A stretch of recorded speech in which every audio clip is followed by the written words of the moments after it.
سیدی شیخ عبدالقادر جیلانی محبوب سبحانی رضی اللہ تعالی عنہ کے حوالے سے انعقاد پذیر ہے۔ احباب ذی وقار، حضور غوث پاک رضی اللہ تعالی عنہ کے حوالے سے ایک مشہور قصہ اکثر عرض کیا کرتا ہوں کہ جب بچپن کا زمانہ تھا، طالب علم کا دور کا آغاز ہو رہا تھا، تو آپ کی والدہ ماجدہ نے آپ کا ہاتھ پکڑ کر مدرسے کی طرف لے کر جا رہی تھی۔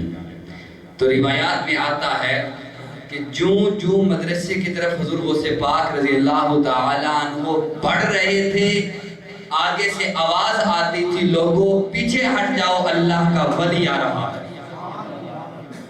اللہ کا بلند آواز سے بولے، ولی آ رہا ہے۔ جب مدرسے کے اندر پہنچ گئے تو دنیا کا قانون یہ ہے کہ استاد پہلے بچے کا ٹیسٹ لیتا ہے، بچے کا امتحان لیتا ہے، بچے کو پرکھتا ہے کہ اس کو پہلے کتنا آتا ہے۔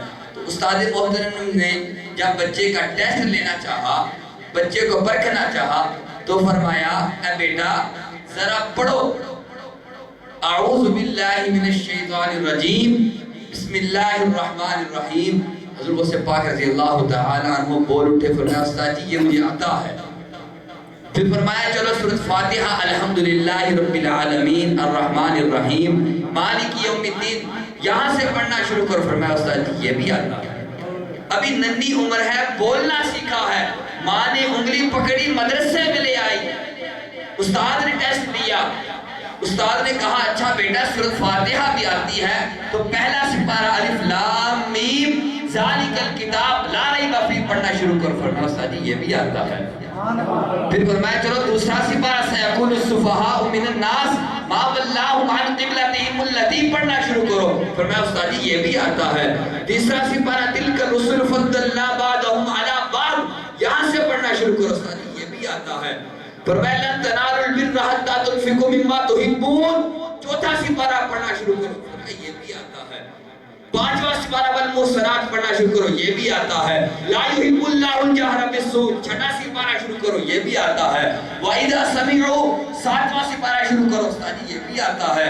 فرمایا بلو اننا، آٹھواں سپارہ شروع کرو، یہ بھی آتا ہے۔ قال الملأ، نواں سپارہ شروع کرو، یہ بھی آتا ہے۔ ننھی عمر ہے، بولنا سیکھا ہے، ماں نے انگلی پکڑی، درسگاہ میں لے آئی، مدرسے میں لے آئی۔ فرمایا تو نے 9 سپارے بھی حفظ کیے۔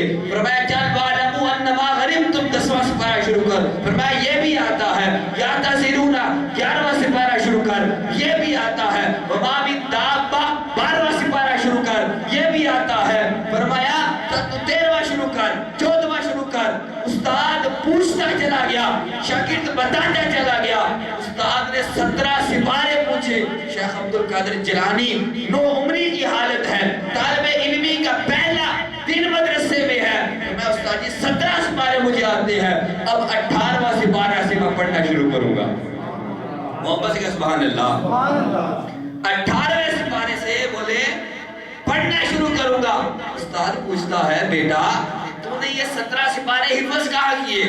تیری یونیورسٹی کون سی تھی؟ تیری درسگاہ کون سی تھی؟ تیرا استاد کون سا تھا؟ حضور غوث پاک رضی اللہ تعالی عنہ نے جواب دیا، فرمایا استاد جی میری یونیورسٹی اور کوئی نہیں، میری ماں کی گود ہے۔ میرا استاد کوئی نہیں، میرا استاد میری ماں ہے، مجھے پڑھانے والا اور کوئی نہیں سوائے میری ماں کے۔ مگر یاد رکھ استاد جی، جب میں اپنی ماں کی گود میں لیٹا کرتا تھا، جب میں اپنی ماں کی گود میں جھولے لیا کرتا تھا، جب میں اپنی ماں کی گود میں آرام کیا کرتا تھا، تو مجھے میری ماں دنیا کے ترانے نہیں سناتی تھی، دنیا کے قصیدے نہیں سناتی تھی، مجھے دنیا کی لوریاں نہیں سناتی تھی، مجھے محمد مصطفیٰ پر اترا ہوا قرآن سنایا کرتی تھی، مجھے محمد مصطفیٰ صلی اللہ علیہ وسلم پر اترا ہوا قرآن سنایا کرتی تھی۔ قابل توجہ بات یہ ہے کہ فرمایا جو ماں ساری رات عبادت کرے تو بیٹے عبدالقادر جیلانی پیدا ہو، جو ماں ساری رات عبادت کرے تو بیٹے شاہ نقشبند پیدا ہو، ماں ساری رات عبادت عبادت کرے تو بیٹے دادا علی حجویری پیدا ہو، اگر ماں ساری ساری رات عبادت کرے تو بیٹے خواجہ معین الدین چشتی اجمیری پیدا ہو، اگر ماں ساری ساری رات عبادت کرے تو بیٹے پیر نصیر الدین نصیر پیدا ہو، ماں ساری ساری رات عبادت کرے تو بیٹے اعلیٰ حضرت پیدا ہو، ماں ساری ساری رات عبادت کرے تو بیٹے سلطان باہو پیدا ہو، نہیں لوگوں ماں ساری ساری رات عبادت کرے بیٹے طاہر القادری پیدا ہو۔ تو کسی نے کہا خوب